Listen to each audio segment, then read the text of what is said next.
дошъл на нашата лекция. Удоволствие и чест за мен да ви представя професор Георги Томов, който е лектор и преподавател към Департамента по здравеопазване и социална дейност към Нов български университет. С него ще имаме една поредица от събития, защото българската народна медицина има богата и самобитна история и справо се счита за част от националното и нематериално културно богатство. Абсорбирайки лечебните практики на всички народи, преминали и населявали земите ни, народната медицина е неизчерпаем извор на познание за миналото. През 2026 година Исторически музей в Перущица в сътрудничество с Нов български университет подготвят поредица от лекции, с които да популяризират това сакрално знание, приобщавайки една забравена национална традиция към културата на съвременното общество. И така, първата лекция е Асклепионът, храм и институция. Искам все пак да запозная вас, нашите скъпи гости, разбира се, без което нашето мероприятие нямаше да премине, с каква светла личност идва при нас на гости. И се радвам, че той вече е нашия бъдещ нов приятел на музей Перущица. Както госпожа Павлова прочете, ще имаме съвместно още две лекции. Интересното е, че душата на професор Томов всъщност е свързана с една много хубава сфера, с художествената такава. В живота си той е направил, забележете, над 1000 творби, че нарисувал и те са много професионални, вече има поглед върху нещата. Но житейският му път вече преминава в медицината, в частност стоматологията, и за да не съм голословна, искам да ви запозная и с кратката му биография от забележително голяма такава. Като той се дипломира през 2004 година към стоматологичния факултет на Медицинския университет Пловдив. Притежава специалност по оперативно зъболечение и ендодонтия, това се случва през 2008 година, и парадонтология и заболявания на оралната лигавица през 2019 година. Професор Томов през 2009 година защитава тогава докторска дисертация, а през 2012 е избран за доцент. Професор Томов е сред създателите на Музея на медицината към Медицинския университет в Пловдив и пръв негов порад. Това е неговото лично най-голямо постижение, с което се гордее, защото има съответно апаратура. Разбира се, участва и в антропологическите проучвания на средновековния некропол на територията на епископската базилика на Филипополе. Това се случва относително сколко години, няма да ви занимавам годините. През 2017 година той придобива магистърска степен по специалност археология и археологическо културно наследство към философско-историческия факултет на Пловдивския университет Паисий Хилендарски. От 2018 година до момента е хонорарен преподавател, магистърска програма, българско средновековие, държава, общество, култура в историческия факултет на Софийския университет Свети Климент Охридски. През 2022 година е избран за професор към катедра парадонтология и защита на оралната лигавица на факултет дентална медицина Пловдив. От 2020 година е ръководител на едноименната катедра. Професор Томов е и преподавател към Департамента по здравеопазване и социална дейност към Нов български университет към момента. Ще зачета и малко относно множеството научна литература. Няма да заспим, не се тревожете, ще остава за накрая като за финал най-сладкото, но не мога просто да не се похваля с неговите постижения. Научните и клинични интереси на професор Томов са в областта на ендодонтията, оралната патология, парадонтологията и приложението на лазерите в денталната медицина. Автор и съавтор е, забележете, на над 37 монографии и публикации, свързани с палеопатологията, археометрията и физическата антропология, пълнотекстови публикации, цитиране и многократно в български и международни научни издания. Научен ръководител е на успешно защитили докторанта цели 8 на брой и ръководител на 4 научно-изследователски проекта. Автор на 2 монографии, са автор на 3 учебника. И забележете, Той е гост-лектор в редица чужди университети, като в Испания, Израел, Япония, Великобритания и други. На вашето внимание, професор доктор Георги Томов. Тези кратки лектории, които не са строго специализирани, а са по-скоро насочени към една по-широка публика с по-широки интереси. Постарал съм се в тези лектории да представя материала и едновременно с това да през фокуса на културното наследство на региона, в който вие живеете и който е наистина изключителен. Между другото, аз съм пазарджиклия и улицата, на която живея в Пазарджик, се нарича Петър Бонов. Великия син на Перущица. Така че днес започваме с едно кратко въведение. На практика така писаната, известната история на региона, в който се намираме, датира още от неолита. Но тъй като ние нямаме никакви така конкретни данни за този период, започваме направо с античността, тъй като античността е вече писмената така част на историята. Тук има множество автори, на които можем да се доверим и разбира се немалко археологически артефакти, които да ни разкажат за историята и за лечебните практики на хората, населявали този регион по време на античността. Разбира се, имам предвид основно траките, защото те са така автохтонното население на този регион. И разбира се, бидейки кръстопът, Балканския полуостров винаги е бил сцена на така множество пришълци. Такива са участи гърците, такива са римляните, такива са славяните през 6 век и много други, докато се стигне до прабългарите. Но през античността основната част от населението, разбира се, това са тракийците, така че днес ще обърнем поглед именно към така медицинската традиция на траките. Тъй като темата на лекцията е Асклепионът, бързам да направя едно пояснение. Асклепион, това е храмът на Асклепий. Асклепий е главното здравеносно божество в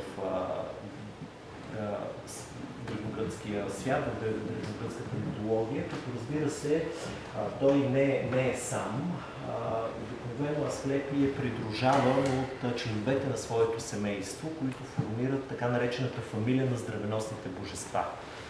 Това е един много известен релеф, който се намира в регионалния археологически музей в Пловдив. Открит е съвършено случайно, всъщност той е бил вграден в една джамия, която е била разрушена след освобождението и всъщност установява, че той под формата на сполия, т.е. използване като строителен материал, е бил вграден в тази джамия, така че не се знае и до ден днешен се спори дали това е било част от някакъв храмов комплекс, дали е имало храм на Асклепий в Пловдив или просто е бил поръчан за нуждите на някой така богат гражданин и неговия така да кажем период. Но това е едно от най-красивите в света изображения на Асклепий и неговата фамилия. Тук той е заобиколен от няколко дами, това е Хигия, това е Панацея, това е Язо, друга негова дъщеря. Мъничкото човече тук е Телесфор.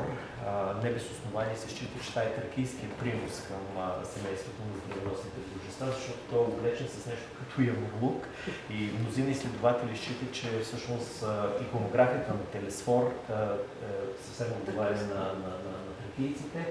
Тук са и двамата негови сина, Махон и Подилари, които са описани от Омир в Илиада. Те вземат участие в Троянската война. Така че това е фамилията, голямата здравеносна фамилия на главния бог на здравето Асклепий и всъщност неговите храмове, посветени на здравето, се наричат Асклепиони. Каква е обаче връзката с вашия регион? Едва ли всички знаят, може би знаят, може би ще ви изненадате, но небезизвестната червена църква, с която не без основание се гордеете, която всъщност е един късно античен или рано християнски храм. Установен още най-ранните изследователи, всъщност един от първите, които така проучва въпрос е Андрей Грабар, известният историк на изкуството. Всъщност те установяват, че основите, върху които е построена Червената църква, всъщност принадлежат на друг строеж, което така в документацията на изследвалите този обект фигурират различни интерпретации. Някои го наричат обществена сграда. Каква обществена сграда в полето? Нали, там няма град, но в конкретното място. Други считат, че това е римски военен лагер и там е имало нещо като лечебен комплекс за възстановяване на войниците, така наречените валитодинариуми, какъвто има в Нове край Силистра. Но, разбира се, всичко това е много далеч от истината. Всъщност, ако интерпретираме находките, фундаментите, които са запазени от този хръстеж, става ясно, че това са едни така масивни, добре издявани каменни блокове, които напълно отговарят на идеята за монументална храмова архитектура. Но въпросът защо имаме храм в едно място, което всъщност е извън така известните селища в региона. Отговорът не е толкова очевиден на пръв поглед, но ако се замислиме, става въпрос за едно място, което е така, намира се в прекрасни природни условия, т.е. той е заобиколен от една изключително красива природа, не се намира в селище, т.е. липсва така урбанистичния елемент, който означава включително и опасност от възникване на епидемии, отпадъци, свързани с ежедневния живот и така нататък. Т.е. той е в една чиста, красива среда. Съвсем близо до този храм има извор, той е каптиран и до ден днешен така, с доста голям дебит. Т.е. това са условията, задължителните условия, които древните са спазвали при избора на място за построяване на храм на Асклепий. И с голямо основание може да се счита, че всъщност храма, който е предхождал Червената църква, всъщност е бил именно точно такъв храм. Археологическите изследвания на региона около църквата също подсказват подобна хипотеза. Намерени са вотивни дарове, които обикновено се оставят в такива места. Това са оброчни плочки с различни здравеносни божества. Намерени са също така фрагменти от скулптурни групи, т.е. всичко говори за една активна храмова дейност, която е подчинена именно на Бога на здравето. И не на последно място, и до ден днешен могат да се видят фундаментите на басейни, те са два всъщност, които са били използвани през различните епохи за различни цели.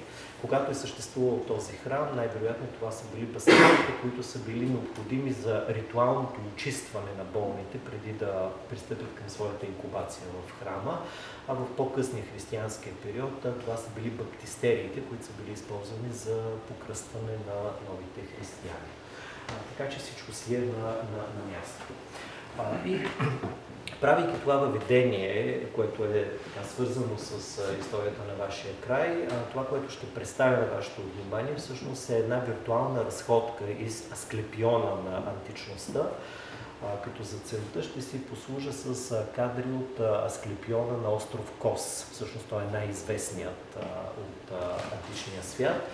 Остров Кос, това е родното място на Хипократ, бащата на медицината, като този Асклепион в най-голяма степен така илюстрира, и останките от този Асклепион илюстрират функцията на самия храм на Бог Асклепий за античното общество. Тоест той не е бил само единствено място, където човек е отправил молитва за здраве, той е бил място, където се е провеждало и активно лечение. Разбира се, не в контекста на това, което днес имаме предвид. Самият култ към Асклепий като здравеносно божество възниква доста отдавна в античния свят, още 7 век преди новата ера. но на практика първите асклепиони са построени между 6 и 4 век. Тогава е така разцвета на това храмово строителство.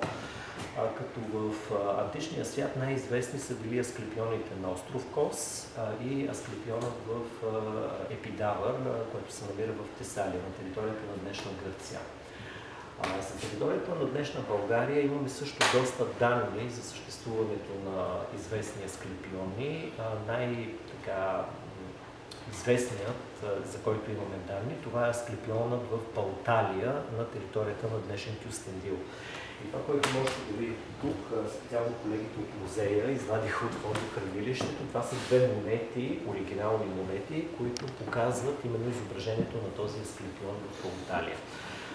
Други не по-малко известни и интересни са асклепионът в Батконион, който се намира в Паталеница, също недалече от нашия регион, и още няколко. Златна пален, Реперник и така нататък. Какво е най-важното за избора на мястото за построяване на един асклепион? Отчасти аз вече отговорих на този въпрос, така че мислейки си за асклепиона, мислете си за местността, където е разположена Червената църква. Тоест трябва ни една прекрасна местност, обикновено заобиколена от гора, което също така има индиректно лечебно въздействие върху болните, задължително отдалеченост от селище, т.е. то не трябва да бъде в рамките на съществуващо голямо селище и урбанизирана система, и също така трябва да има и лечебен извор, тъй като водата играе много важна роля в различните ритуали, които пациента трябва да премине, бидейки приет в асклепиона. Ето това е асклепиона в Кос. Разбира се, тук гледката е изключително впечатляваща, защото той се намира на височина. В далечината се вижда така лазурното море, тази прекрасна кипарисова водичка, и всъщност той е на едно високо място, където никога няма мъгли, където винаги така времето е много приятно. И това безспорно оказа своето така позитивно въздействие върху психиката на болните хора. Разбира се, не случайно тези асклепиони се намират в близост до природата, защото природата също така е източник на лекарствени растения, които са били активно използвани в практиката на жреците, които са обслужвали асклепиона. Това е снимка, която съм правил там на място в асклепиона в Кос. Това растение, което така ме привлече с красивите си цветя, всъщност това е морски лук. И за морския лук е известно, още Гален пише в своите произведения, че това е средство, което се използва за укрепване на дейността на сърцето. Днес знаем, че то съдържа сърдечни гликозиди, които всъщност усилват функцията на сърдечния мускул. Така че тая близост до природата е била не случайно. Природата е била източник на лечебни средства за медните. Каква е била основната функция или основният терапевтичен похват на жреците, които са работили в асклепиона? Постъпвайки за лечение там, образно казано, всъщност пациентът се подготвя за преминаването през така нареченото инкубацио, това е латинският термин, а гръцкият термин, който е изначалният, основният е енкоймесис, и всъщност енкоймесис означава, буквално преведено, лягам да спя. Това е престой в храма, и то в определена част на храма, най-свещената, така наречения санктуарий, там където се съхранява и статуята на Асклепий, като целта на тази инкубация е била пациентът да има видение или сън, който сън се счита, че е изпратен свише от Асклепий, и всъщност той съдържа в себе си ключа към оздравяването на пациента. Разбира се, не е било по силите на пациента да разтълкува този сън, и поради тази причина те са споделяли своите сънища или видения с жреците, които са работили в храма, и те са давали насоки всъщност какво е искал да каже Асклепий. Това е била основната идея от престоя на пациента в този асклепион. Това нещо, това инкубацио, тази нощ прекарана в храма, всъщност много по-късно, вече в годините, в вековете на християнството, е било много умело адаптирано и до неотдавна, казвам неотдавна, имам предвид така почти до средата на миналия век, е имало такива помещения, които са били използвани от болни хора, които са прекарвали нощта там в очакване на изцеление. Едно такова помещение, това е документирано много добре на тази снимка, това е притвора на църквата в манастира Свети Козма и Дамян, който се намира до град Куклен.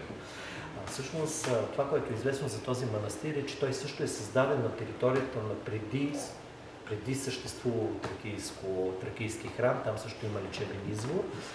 И тъй като манастира е бил известен с успеха си при лечението на психични заболявания, обикновено в притвора, в навечерието на храмовия празник на братята Безсребърница Свети Козма и Дамян, болните са водени там, но тъй като това са хора, които така не могат да контролират своите действия, нали, става въпрос за психични заболявания, са използвали едни така доста яки вериги, с които са ги приковавали за едни камъни, така че да могат, нали, да стоят там и да не избягат, да не се наранят и така нататък. Те съществуват и до ден днешен, така че който ходи в Куклен и разглежда църквата, може да види как изглежда камъка и веригите, с които са приковавали болните. Вечерта след инкубацията, т.е. сутринта след това инкубация, всъщност те са завеждани до аязмото и са били измивани, като се е считало, че това е ритуала, нали, който ще подпомогне, нали, тяхното лечение, ще доведе до изцеляване. Така че тази антична техника на инкубацията или енкоймесис всъщност е била много умело адаптирана и за нуждите на християнската религия. И така, какви са така условията пациента да премине успешно инкубация или такъв престой в храма на Асклепий? Първо трябва, разбира се, това е условие, без което не може, кондицио sine qua non, трябва да има специална сграда. Тази сграда се нарича апатон и всъщност в апатона става престоя на пациентите. В древността батоните са били разделени на мъжка и на женска част, нали, не са били смесвани. В един малко по-късен период, обаче и това вече се случва. Трябва да има така наречените интерпретатори. Това са жреците на храма, които всъщност обясняват на пациента какво е имал предвид Бог Асклепий в съня, който се е присънил. Това са подготвителните церемонии. Подготвителните церемонии са включвали измиване при свещения извор, жертвоприношения за Асклепий и молитва. Нещо, което в по-голяма или по-малка степен е съхранено в последствие в християнската религия, защото даването на курбан за здраве, измиването примерно главата или очите или лицето на язмото на лечебния извор. Всичко това са практики, които са адаптирани и са навлезли в християнството. Разбира се, съществуват някои табута по отношение на престоя на пациента в Асклепиона. Забранено е на територията на Асклепиона пациента да умира или да се случват раждания, т.е. табутата са живота и смъртта.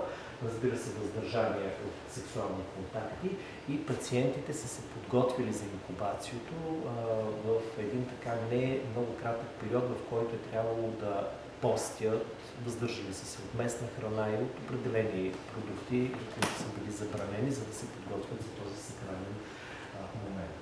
И така, какво представлява, през какви стъпки всъщност преминава пациента, или болният човек, който идва на територията на Асклепиона? Разбира се, това е много условно, защото Асклепиона в Кос, бидейки много известен, при него се е получило едно такова усложнение на самия ритуал. Не всеки Асклепион в древността е изглеждал по този начин. Обикновено провинциалните Асклепиони са били много по-семпли, но смисъла на стъпките, които са извършвали пациентите, е така запазен при всички тях. Това схематично представлява Асклепионът на остров Кос, като той той е разпределен на три тераси. И всяка една от терасите всъщност има своето предназначение. Преди обаче да пристъпи в първата тераса, това е така наречената стоа. Стоа на гръцки означава открито пространство, което е заобиколено от портик. Казано. Преди да бъде допуснат пациента на територията на Асклепиона, нали, за да може да нощува на тази стола, той трябва ритуално да се очисти. Защото пациентите първо са пропътували много дълъг път, те са изморени, те са мръсни, те са някои от тях в невъзможно състояние. Освен това се считат за ритуално нечисти, така че преди да се стъпи на територията на самия Асклепион, са били създадени условия пациентите да извършат някаква така елементарна хигиена. Между другото, това е и предназначението на тези басейни, които са разкрити близо до територията на Червената църква. Всъщност това са били басейни за измиване и за ритуално очистване на пациентите. Разбира се, Асклепион в Кос е бил много богат. Те са получавали дарения от множество поклонници, така че те са имали възможност да построят бани. В най-оригиналния си вид, ето това са останките на баните, които се намират пред столата, а ето тук в ляво всъщност са останките от римските терми, които са построени малко по-късно, когато самият остров вече е завзет от римляните и става част от Римската империя. Римляните са обичали люкса. Нали, там дори и болните са искали да имат прилични условия. Така че елементарното измиване, което се е случило в тези открити басейни, в оригиналния вид така са изглеждали, в последствие вече се е случвало в едни, бих казал, луксозни римски бани, които са с 3 отделения. Там има тепидариум, там има калидариум, там има рефригидариум. Нали, минавали са през една, може да се каже, почти един спа комплекс. Така че това са останките всъщност на римските терми, които се намират в предверието на Асклепион. Там нали е ударен Хипократ? Така е, да. Той е бил 2 пъти до това. Да.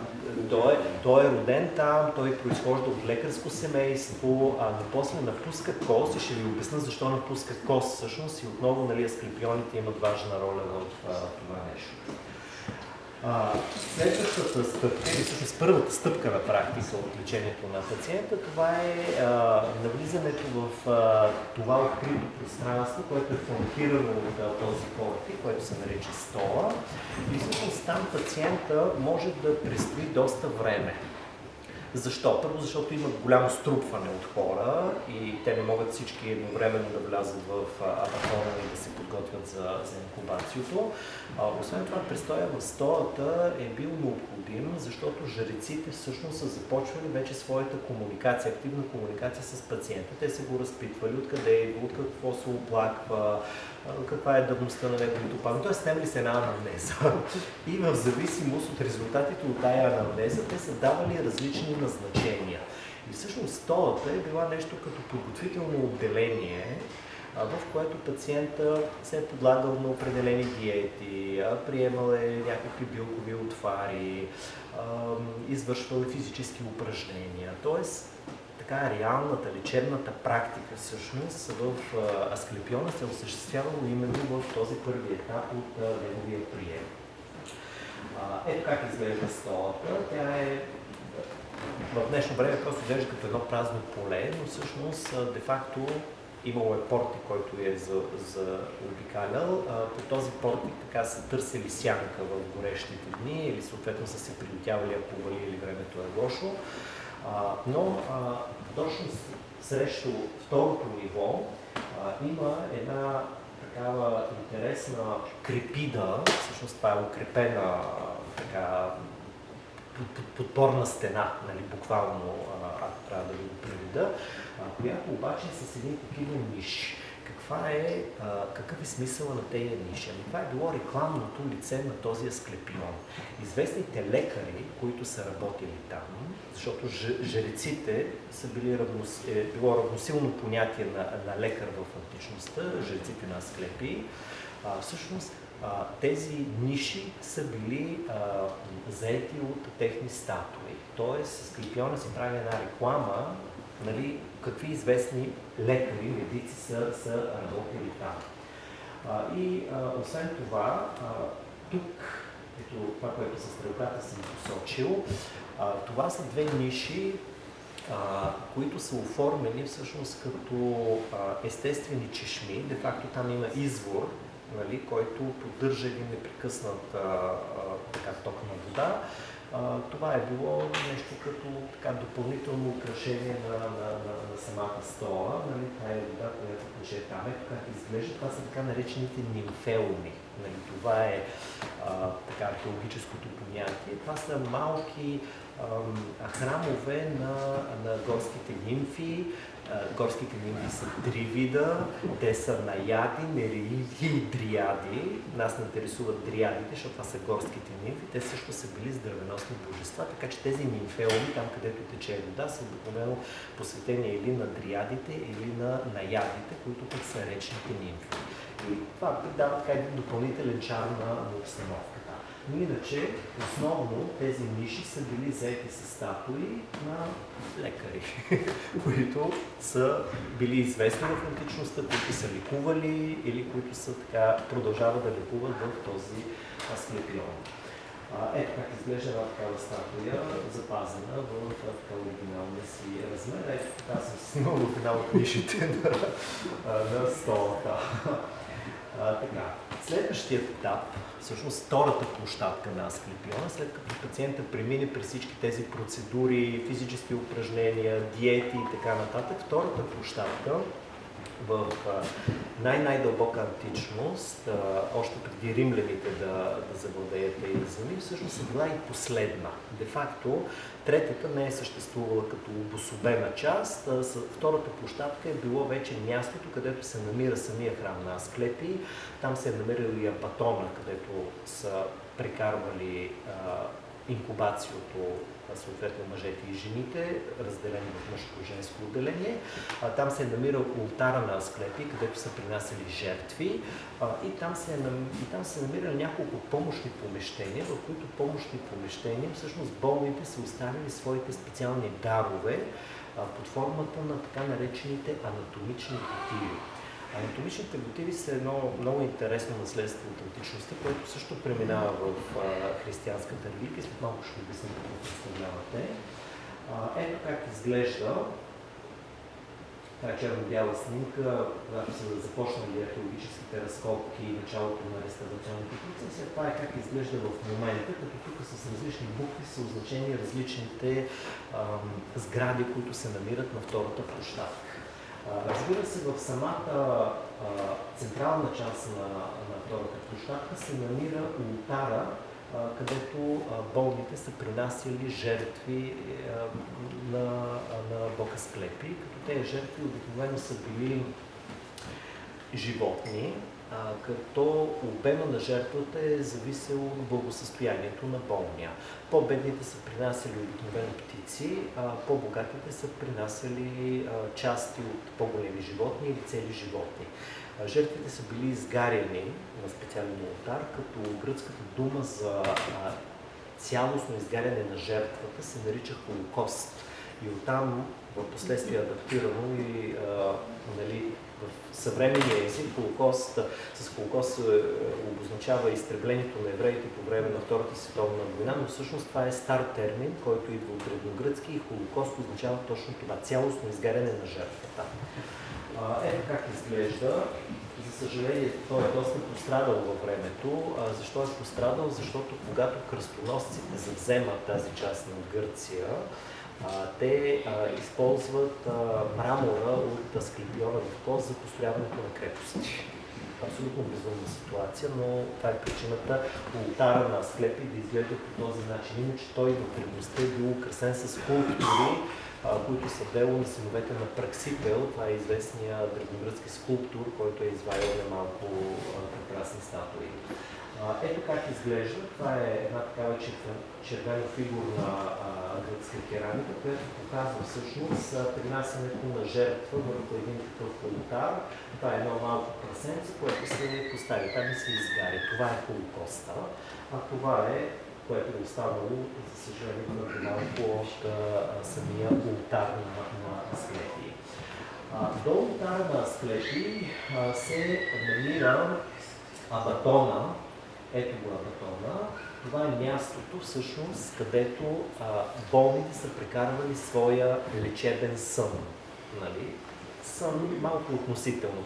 Значи, за да получат те видения, съновидения или някакви други неща, те са ни давали напитки, съдържащи излици от самотворен мак, попадика, блян, беладона, лудобиле, нали, какво ли още не. Всички те имат малко така ефект върху психиката, но това е било част от изживяването. Иначе просто няма как да влезеш в този Абатон и да получиш нещо, нали, свише. Другите сгради, които се намират в близост до Абатона, са построени малко по-късно и те са построени заради нуждите от нарастващи дарове, които са прииждали като поток към този храм от богатите пациенти. И всъщност това са били нещо като трезори, в които нали, жреците на Асклепиона са съхранявали съкровищата на храма и едновременно са разполагали с това богатство, което е било необходимо за поддържането на реда, чистотата, новите постройки, реставрационни работи и така нататък. Ето как изглежда. Това е едното помощно помещение. Това помощно помещение в античността е било украсено с фризове и с изображения от най-добрите художници и скулптори на гръцкия свят. Едно такова известно изображение, което е намерено в Помпеи и което е копие на изображение, съществувало в храма в Асклепиона в Кос. Това е раждането на Венера, която е произведение на един древногръцки художник от 4 век преди новата ера, Апелес. Иначе Абатона е как изглежда, доста скромничък. Просто един коридор с два входа. Единият вход е за мъжете, единият вход е за жените. Затварят ги там, не сте сами. Там има и свещени животни. Свещените животни са смоковете. Знаете, това е така изначалното свещено животно, което придружава здравеносните божества. Асклепий винаги е бил изобразяван с една тояшка, така наречения кадуцей, около който е завит един смок. Всъщност, тук неправилно е интерпретирана идеята, че змията едновременно може да ви убие и от нейната отрова може да се произведе лекарство, тъй като смоковете не са отровни змии. Просто смокът е символ на хтоничните, той е придружител на хтоничните божества, т.е. те, които са свързани с смъртта и с царството на Хадес. Това е идеята. Но там тези смокове са били и трябва да прекарате една доста невротична нощ в присъствието на тези свещени змии. И на другата сутрин разказват какво се е случило на жреца. Ето как изглежда Дионийския храм, отново на тая втората площадка, където са се съхранявали вотивите. Обещах да разкажа малко повече за тези вотиви. Значи вотивите, анатомичните вотиви, всъщност са дарове, които персонифицират болестта. Тоест, ако мен ме боли крака, аз ще дам дар, оброчна плочка или изображение на крак. Ако ме боли ръката, ще дам ръка. Ако ме боли окото, ще дам око и така нататък. Това са анатомичните вотиви. Тоест, това е персонификация на болестта. Ето как изглеждат. Това е всъщност този юнийски храм, в който са съхранявани вотивите. Ето как изглеждат тези вотиви. Тук има надпис на древногръцки, Тихия, която посещава това на Асклепий и Хигия като благодарствен дар. И можем да предполагаме по така изображението на този анатомичен мотив, че Тихе е имала проблеми с краката, което не винаги е съвсем очевидно. Тъй като разликата в изработването и прецизността при изработването на тези анатомични мотиви също варира. Ето, показвам ви един анатомичен мотив, който показва варици, разширени вени. И тези варици, виждате, че много приличат, така много добро, много реалистично изображение на реалните разширени вени на краката на един реален пациент. Защо са били важни тези анатомични мотиви? Защото те обикновено са били придружени с информация за това какъв подход лечебен е бил използван за лечението на даден пациент. И щом той се е отблагодарил с такъв анатомичен мотив, обикновено това означава, че лечението е било успешно или поне състоянието на пациента се е подобрило. Тоест, тази информация, която е придружавала анатомичните мотиви, се превръща в нещо като депозиторий, нещо като библиотека, грубо казано, на тези лечебни заведения. И тъй като различните асклепиони са били така фокусирани върху лечението на... така имали са нещо като профил, така да кажа, нали, грубо казано отделение и специалности, но е било известно примерно, че асклепион в епидавър е по-успешен в лечението на психични заболявания и не случайно там има амфитеатър, защото са препоръчвали на болните да гледат комедии, за да се развеселяват, докато асклепионът в КОС е бил известен най-вече с лечението на заболявания на вътрешните органи, т.е. интерна, нали, грубо казано. Така че депозиториите, където са съхранявали тези анатомични мотиви и табличките с информацията за пациентите и какво лечение е приложено, всъщност е било причина лекарите в античността, както е направил и Хипократ, да пътуват от асклепион на асклепион, за да изучават опита и лечебните практики на своите колеги от другите асклепиони. Тоест това е било нещо като специализацията в античността. Така са изглеждали анатомичните мотиви. Казах вече, че тази практика е била много успешно адаптирана за нуждите на християнството. Може би по-възрастните от вас са виждали, може би не, но в църквите пред определени икони, обикновено това са така икони, за които се знае, че са целебни, чудотворни, че помагат и така нататък, в миналото са се оставяли такива мотиви, които са под формата на различни органи, т.е. това, от което човек е страдал.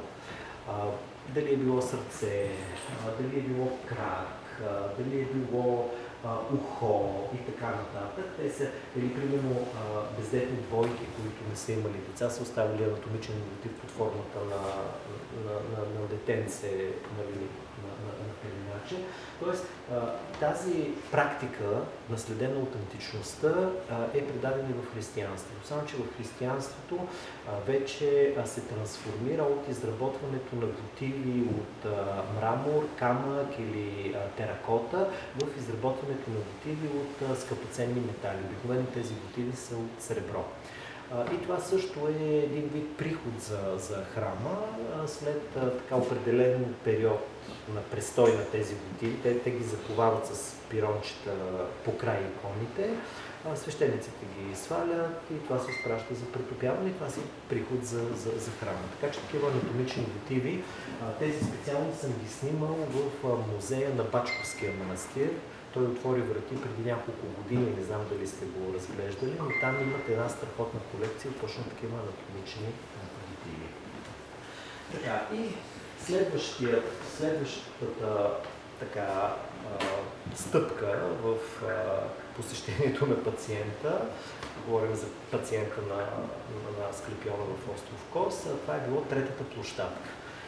Казах вече, че третата площадка изначално не е съществувала. Пътешествието, общо казано, в Асклепиона е приключвало във втората площадка, там където е ултара и там където е абатона.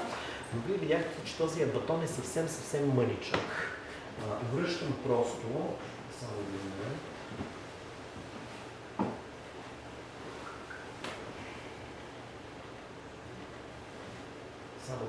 напомня колко мъничък е Абатона. Ето.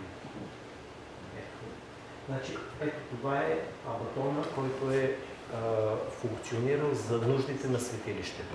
В един момент потокът от пациенти става толкова голям, че тези две мънички стаички не са в състояние да осигурят инкубация на толкова много хора и се получава струпване на пациенти, което е опасно от епидемиологична гледна точка.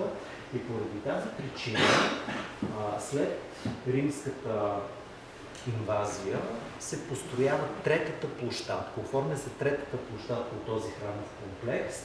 Тя също е отделена, има стълби и всъщност центъра на третата площадка, това вече е големият храм на Асклепий, който е построен по римско време. В центъра на този храм се намира самата статуя на Бог Асклепий и всъщност както храма, така и портика, който фланкира тази трета площадка, служат за Абатон. Тоест при хубаво време, когато не е студено, там не е студено, това е така Южна Гърция, островите, пациентите са били настанявани буквално на открито, имало е само така едно покривче отгоре на главата, като разбира се най-привилегированите са имали право да бъдат настанени в самия храм на Асклепий, а по-бедните са прекарвали своята инкубация в така околната сграда, която е била с навес. Ето как изглежда това. Това всъщност са останките от храма на Асклепий. Какво има вътре в този храм? Разбира се, има една разкошна статуя на Бога и само толкова. Нищо друго не трябва да разсейва съзнанието и мисълта на болния. Той си получава лечебната отвара с съответните вещества, халюциногенни, настаняват го там, оставя се храна за през нощта и разбира се храмовите животни неизменно са там, нали, смоковете, които обикалят и обикновено те са консумирали тази храна.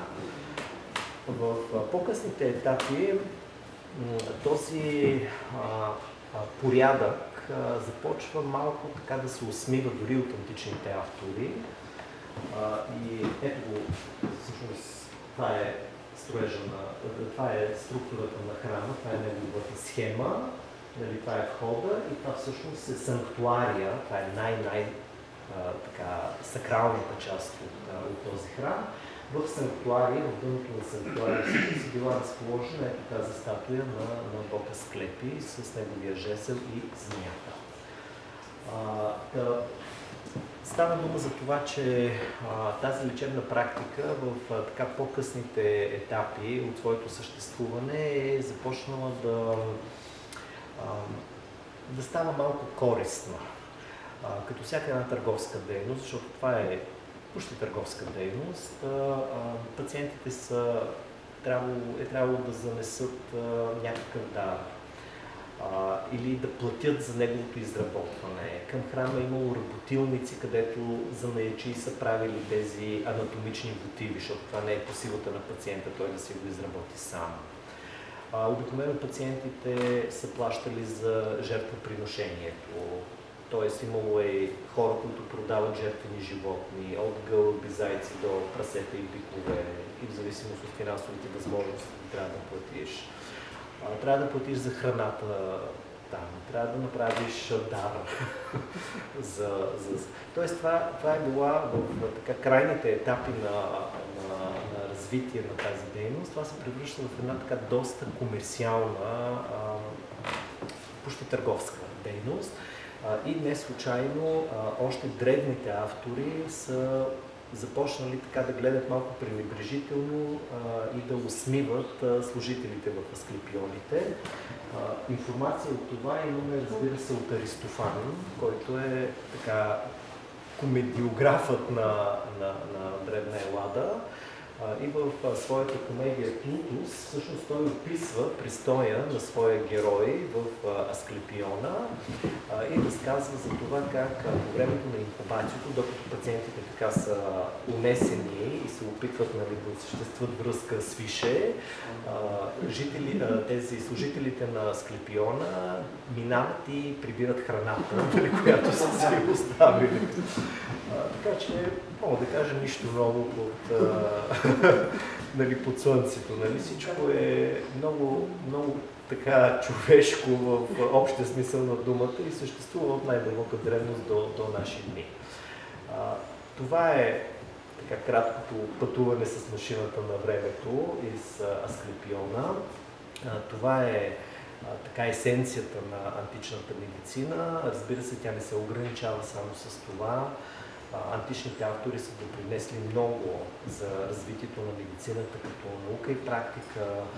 Първите хирургични интервенции са били извършени тогава, създадени са първите хирургични инструменти, проучено е действието на редица лечебни растения, което наследство по-късно е преминало в средновековието, но за това ще разкажа в следващата си лекция, която е посветена на медицината в средновековна България. Завършвам с тази прекрасна снимка от вашата червена църква. Никога не забравяйте, тя не е просто църква, тя не е просто християнски храм. Тя е тая непрекъсната нишка, която ни връща назад и свързва с най-древните обитатели по тези земи, траките, защото преди да стане църква, тя е била и храм на Асклепий. Благодаря ви за това.